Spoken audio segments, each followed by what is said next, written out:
અમદાવાદના Kalupur railway station પર આમ આદમી પાર્ટીએ ગંભીર આરોપ લગાવ્યા। વીઆઈપી પાર્કિંગના નામે લૂંટ ચાલતી હોવાનો આમ આદમી પાર્ટીના નેતાએ દાવો કર્યો।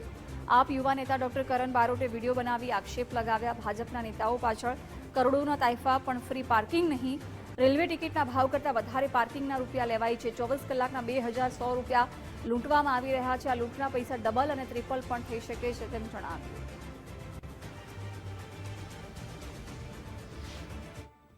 રૂપિયા અહીંયા પાર્કિંગના વીઆઈપી પાર્કિંગના નામે ખુલ્લી લૂંટ ચાલી રહી છે અમદાવાદની અંદર।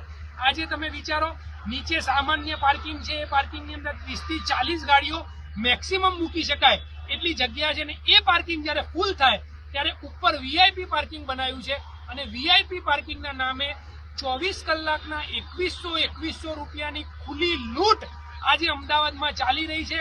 આજે સામાન્ય જનતા, આજે ગરીબ કે મધ્યમ વર્ગના લોકો જ્યારે પોતાની કમાણીના લીધે આજે રૂપિયા કમાઈને જ્યારે અહીંયા ટિકિટ લઈને અહીંયા આવે ને પાર્કિંગમાં ગાડી મૂકે ત્યારે એમના જોડે 24 કલાકના 2100 રૂપિયાની લૂંટ કરવામાં આવે છે।